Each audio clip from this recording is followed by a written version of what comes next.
Hello, and welcome to the Divorced Advocate, where we help dads create a healthy and less traumatic divorce. My name is Jude Sandoval, and I am your host. Thanks for tuning in today, fellas. I appreciate it. Today, I've got a replay, and the reason I have a replay today is I have been in bed for the last 24 hours and just drug myself out to get this put together and produced today so that I've got an episode here for you. It's an excellent episode from about a year ago, almost a year ago, with James Woodworth, who is a professional speaker, international best-selling author, teacher, trainer, mentor, coach, and licensed Thrive program coach. And we talk about the mindset behind utilizing a painful and difficult life experience such as divorce to consciously craft the life that you desire. We called it From Survive to Thrive, and it's a good conversation. So I hope you enjoy it. I hope for those of you celebrating the Christmas holiday, you had a very Merry Christmas and a Happy New Year coming up here as well this coming week. Enjoy the episode. God bless, and I'll talk with you next week.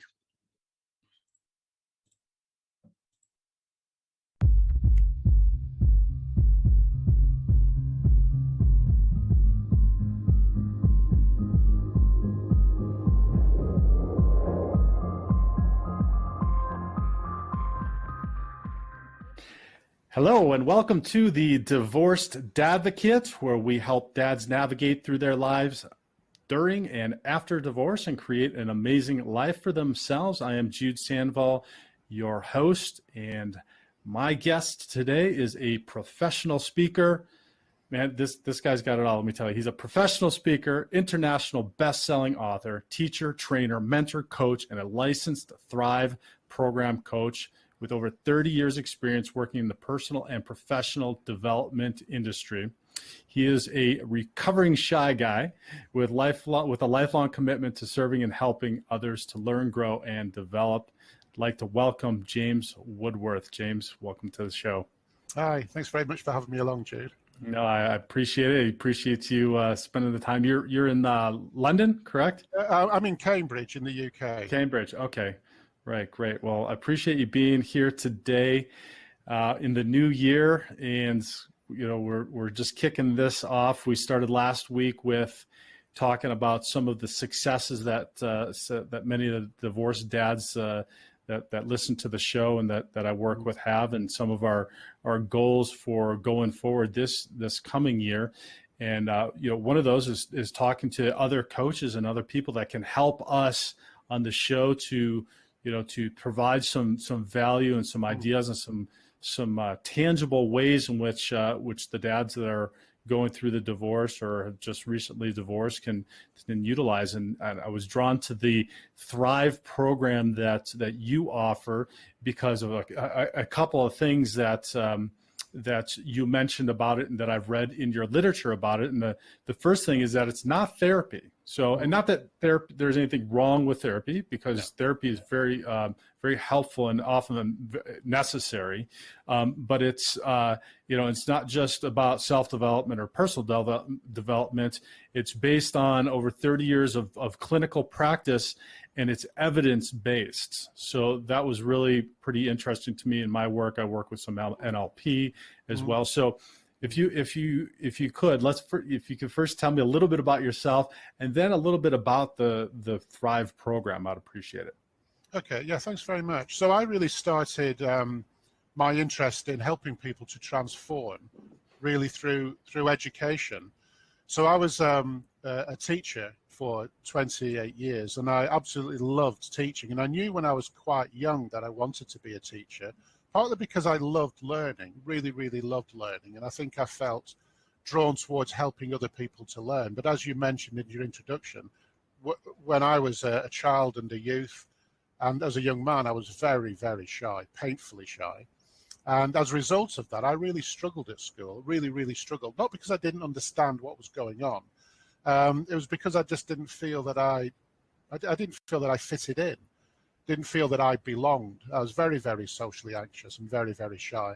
But I taught myself to overcome my shyness in order to become a teacher. It took me a long time. Never occurred to me that there were coaches out there that could help in this. Right. So I would strongly recommend get a coach. But no, that was a really important process for me personally, to go through that process of transformation. And I did it because I had a very strong reason for doing so. I really, really wanted to teach, so I had a strong reason to overcome my shyness. So putting myself out there. Your strong why. Yeah. I had a very, very strong why. But it was hard. I won't pretend. It was tough. But I overcame it. And when I was teaching, although I was teaching a subject, I was teaching art and design. I think what I was really teaching was teaching young people to believe in themselves, to like themselves, to be able to trust themselves, because I was working with young people who had left school with very few or no qualifications. So I was teaching 16 to 18-year-olds originally. So these were young people that didn't really have much confidence in themselves. And I saw an important part of my role as a teacher wasn't just to teach them a subject, but it was teaching them social skills, teaching them confidence skills, teaching them to like themselves, to believe in themselves, and to know that they could be happy and successful. Which is something that we don't get from our parents a lot of the time, right? So, well, yeah, I mean, it's tough being a parent, and but it is tough being a parent, and it's tough being a teacher, and it's tough being a person growing up in the world. What I realized through the work I did as an educationalist is that those young people were learning a lot, but they weren't learning how to manage their mind. They weren't learning how to manage their emotions. They didn't learn anything about their psychology or about the importance of attitude or mindset. But I kind of knew that was important because I'd sort of discovered that for myself quite early on. So I've always put a lot of time and energy into focusing on that. I moved into teacher education as well, and I was a teacher trainer for about the last 10 years of my teaching life. And again, what I found myself doing really when working with teachers, it wasn't really just teaching them how to teach, it was teaching them how to be resilient, how to be able to manage the stress of teaching, how to manage the workload, how to manage those hard to reach kids that could be really difficult, teaching them how to manage inappropriate behavior. So I've always been interested in teaching people how to be good human beings, how to be good citizens, how to be kind to themselves and to be kind to others, but also how to deal and cope with really challenging situations. And at about 7 or 8 years ago, I left the teaching profession to become a full-time coach, and that's what I've been doing ever since, coaching people and teaching them to thrive. Great. That's something you mentioned here, which was your personal journey and how you said that you taught yourself through creating these behaviors to not be as shy and to be able to to achieve your why. So it's often, and we talk about this often on the show, that it's the behavior first that then drives the change. It's not just a change of mindset. You don't just say, oh, I'm going to do this, and then it just happens. There's a behavior that has to, happen, and then it follows up. It's like, you study to become a coach, but you're not a coach until you're actually coaching. Yeah, it's all about taking action. A really, really important part of the Thrive program is taking bold, constructive action, because it's what you do that gets you thriving. Because if my clients don't take the necessary action and engage in those behaviors, they will develop an intellectual understanding of what it means to thrive, but they won't feel it at a deep emotional level. They won't actually see that change in their life. And that's where the change actually has to happen, not so much intellectually, but emotionally. Right. And that means having to deal with uncomfortable thoughts and feelings. It means putting yourself out there. So that's one of the things that I learned early on is learning to cope and deal with uncomfortable thoughts and feelings. Yeah. And pushing through until you get there. Right. And that's and during divorce, it is an incredibly uncomfortable and difficult time period, because everything's turned upside down, and there's a lot of chaos. And having masculine men and masculine natures, that's uncomfortable because we prefer order and we want things to be more concise, and we want to figure it out and problem solve. So, but what it provides, and I often get like a stare from men where I say, this provides you a great opportunity, maybe one of the greatest opportunities you've had since childhood, to really learn and understand about yourself, and then make that change in your life, because here you're faced with this. Exactly. So anybody going through a relationship, anybody who's having difficulties in their relationship, if a relationship's breaking down or they're going through divorce, they will experience pain. Yes. They will experience pain. They will feel bad. They will feel uncomfortable thoughts and feelings such as hurt and rejection. It's inevitable. But I think the skill is not denying those feelings, but accepting them as being part of the process, and learning to accept them. Because if you can't, you'll be scared of them and you won't want to feel them. Right. And I'm afraid it doesn't work like that. Life is going to throw at us all sorts of challenging events. We don't want these things to happen, but we might find ourselves having to confront challenging situations. And it's counterintuitive. So, I think it's a question of walking towards what scares you, walking towards what causes you pain, and dealing with it. Yeah. Rather than walking away from it and trying to avoid it.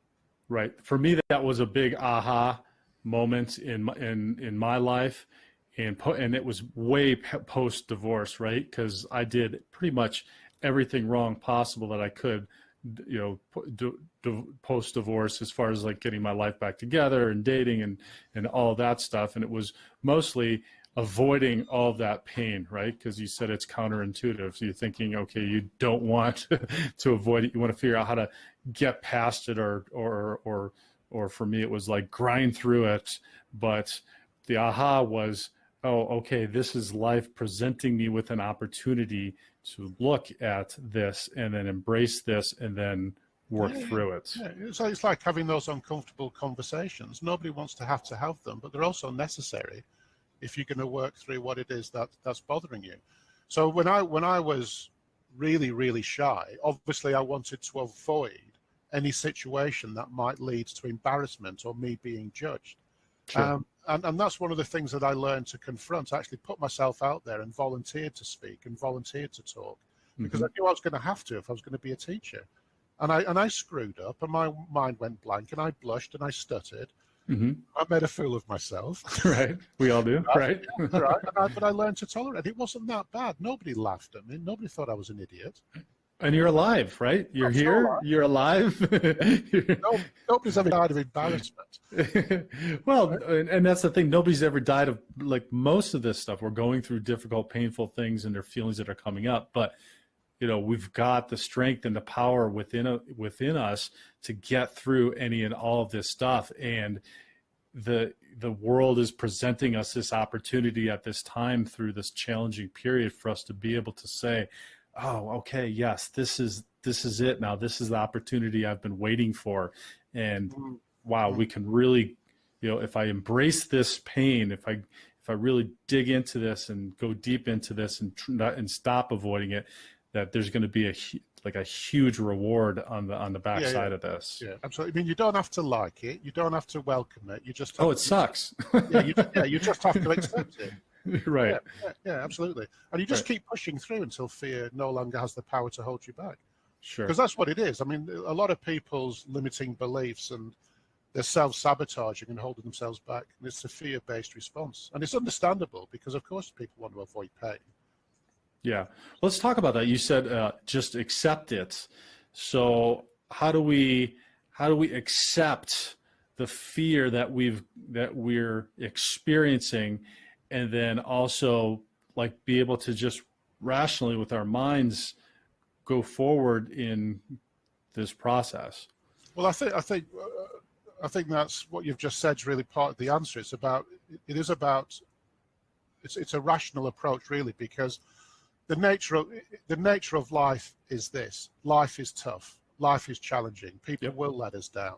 We will feel hurt. That's reality. So I think what we're actually doing is we're accepting reality. We're accepting ourselves. We're not perfect. Other people aren't perfect. The world isn't perfect. But unfortunately, we have a tendency to put these unrealistic demands upon ourselves. We expect so much of ourselves and so much of other people and so much of life. And we can't live up to the high expectations we have of ourselves more often than not. And other people very often don't. And the world doesn't live up to the high expectations. So I think it's good to have expectations and to want to be successful in life. But I think we've got to get a balance between determining what it is we want for ourselves while simultaneously understanding that the world doesn't owe us anything. And the world may not deliver what it is we want. So I think one of the ways we can be more accepting is to have preferences rather than insistencies and demands.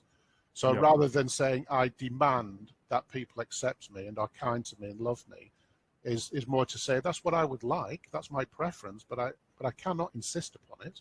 Right. So we talk about creating a vision and direction here, and so it sounds like through the Thrive program, or I have 5 steps that we've gone through on this show, creating a vision and direction, strategizing your actions, optimizing your environment, stuff like that. Having a structure around how you do that with a coach, and one of the things that I if I could go back and potentially change would be getting involved with therapy, and we talk about this on the show, like, or a coach or somebody that, because there are systems out here that can help immensely in reducing the pain, in the sense that it's going to help you address areas and directions in which you need to move and have a systematic approach, which is another really good thing for men, because it helps knowing what your step is or what the next step is and what you're doing.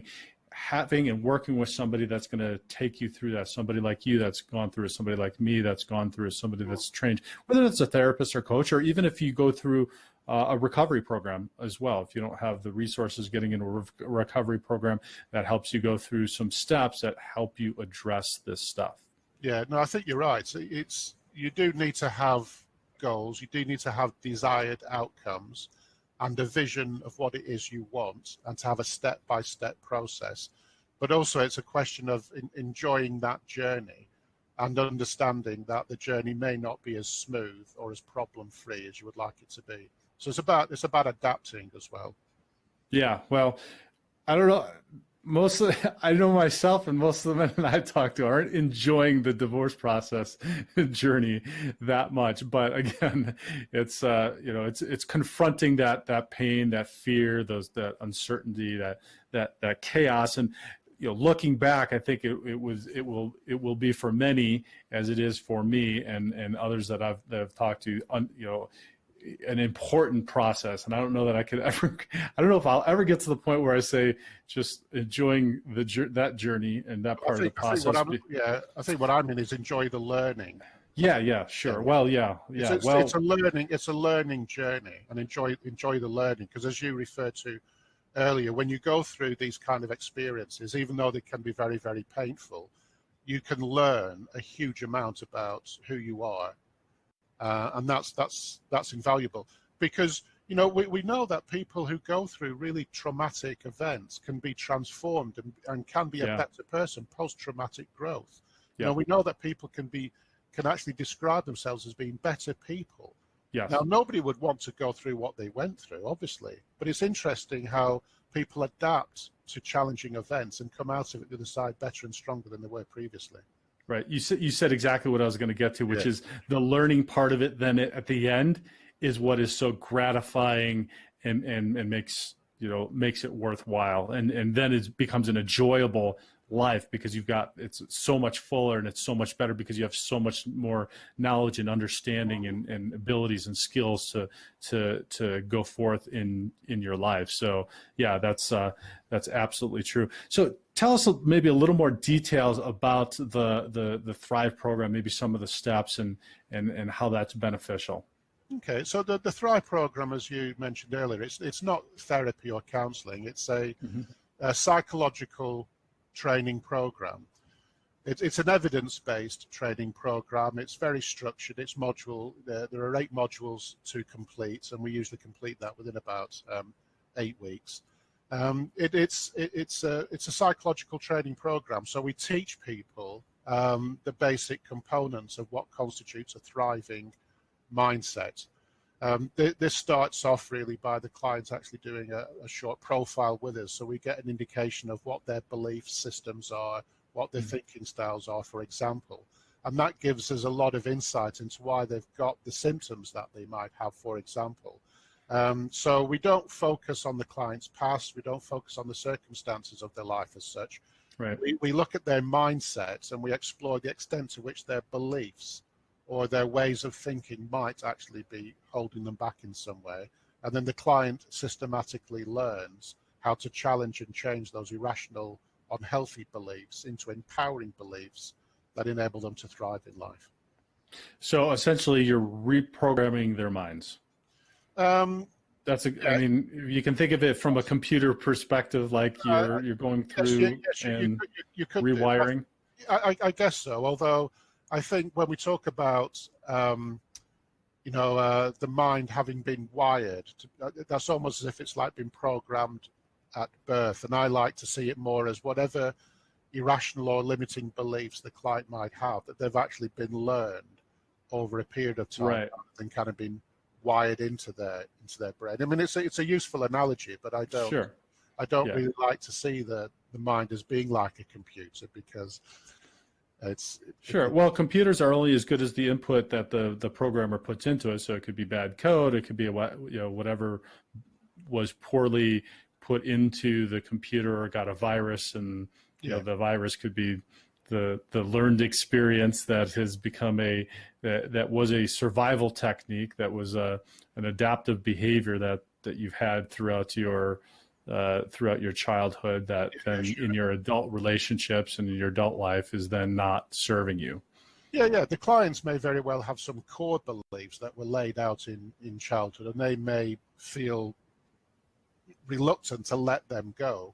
But we're really working on the idea that a lot of it is learned behavior, right? That we learn to develop these beliefs and ways of thinking, and we can learn to change them. And it's not necessarily as difficult as a person might think. So let's talk a second then about how quickly people can get results around this, because it sounds like it's a very similar philosophy and way which that I'll work with clients, and that is, we don't have to dive into minutia and detail of your past in order to get an understanding of where you're at now and results moving forward, because again, that behavior is going to change what's happening in your mind and in your life.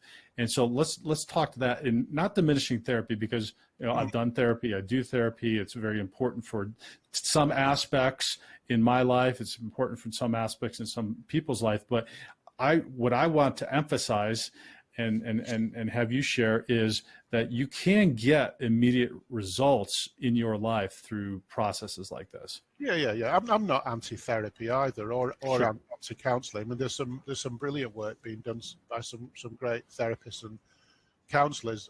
One of the reasons why I don't take a therapeutic approach is because I'm not a trained psychotherapist. Right. Yeah.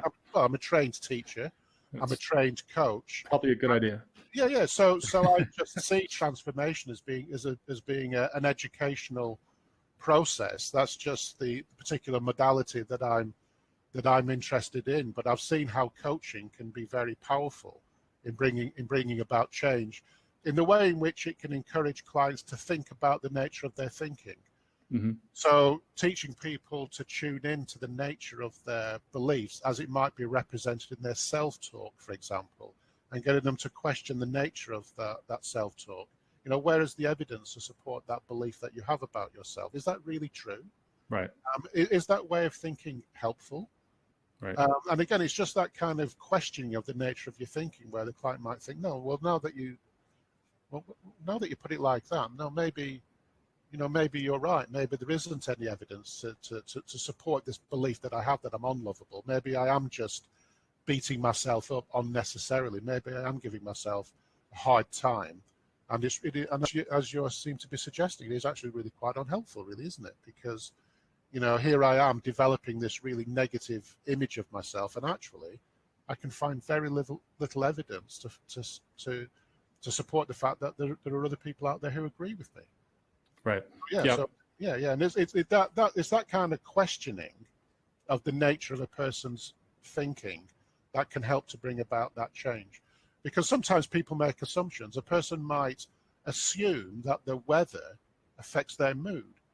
They might wake up on a cold, damp winter's day, notice that they feel sad, and come to the conclusion that Right. the weather is making them sad. Not really.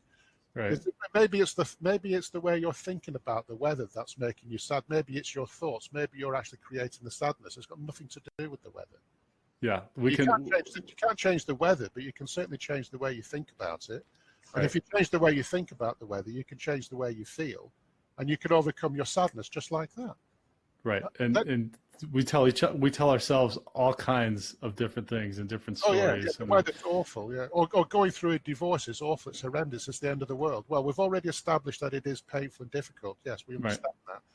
But is it really the end of the world? Is it absolutely horrendous? Is it the worst thing imaginable? Or is it just a very challenging and unpleasant situation that you are able to deal with? Right. And the other thing that I like about this mindset is also it's operating in the present moment. It's like it's addressing what's happening now. It's not it's not going back. It's not going backwards. Not that going backwards. Again, working with some of the best work that I have with clients is where they're working in therapy as well as in coaching, because then they're working every aspect of what it is that they need to work through to figure out and understand and move forward. But the part that I really appreciate and I like about the coaching aspect is we're working backwards from a goal, from where you want to be in the life that you want to live, and then you're working in the present moment of how to move forward towards that. And they're finding all of this research and understanding about how the brain works, and that is the most effective way, to create the change you want in your life. Yeah. I mean, I'm not saying that the past doesn't matter, but we can't go back and change the past. No, right. And worrying about it's not going to help. Yeah. And we don't know what the future is going to bring. So what does that leave us with? All it leaves us with is the experience of the present moment. And if you can learn to live your experiences in the present moment and make the most of each and every day, then each and every day you will feel empowered and optimistic, which means you will be moving forward towards a better future, feeling more powerful and in control than you would do if you were worrying about things all the time. Absolutely. So on that note, I want to leave it out about the Thrive program, but I wanted to ask you two questions before we wrap up here. And the first one was, in 2020, because now we're in the new year, what was your biggest and best takeaway of the year? And then for 2021, for James, for James and moving forward in this year, what is your vision and direction? Well, in terms of last year was just a brilliant example of the fact that it's never the circumstances that we find ourselves in that disturb us. It's always the thoughts, the beliefs, and the perceptions we have of those circumstances. So, I chose to see my circumstances, the circumstances I found myself in a powerful way, and so came through the year feeling optimistic and positive. And that's the mindset that I'm going to take through into this year. I've got no control over what's going on in the world around me at the moment. The UK is going through a very, very challenging time with the pandemic at the moment, a really, really challenging time. There's very little I can do to influence that. But what I can do is take control of how I'm choosing to perceive what's going on around me. And that's how I'm going to keep moving forward in the future. Not worrying about the things I can't control, just focusing on the things I can control, which is what I think and feel. Absolutely. Very, very well said. So, James, how can we support you? Where can we find you and get in touch with you? Well, anybody that would like to get in contact with me to discuss the Thrive program can contact me through my website, which is jameswoodworth.com. I'd love to be of service to any of your listeners. And I know on your website that you've got a great free webinar there to tune into. I watched it. It was very informative and useful. And so I'd highly recommend anybody taking a look at that and sitting through that. I think it's only about a half hour, 45 minutes, and it's just packed full of a lot of fantastic information. Thank you very much. And you could always also visit the divorcedadvocate.com as well. And if you enjoyed listening to us today and found some value, please leave a nice review on whatever podcast platform you might be listening to. Give us a star rating. Go and subscribe to the YouTube channel. Leave a comment as well.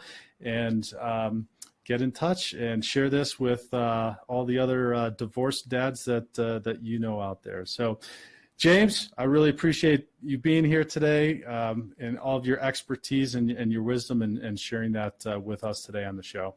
Thanks very much, Jude. It's been great being here. All right, take care. Happy New Year. I look forward to talking again soon. Bye-bye.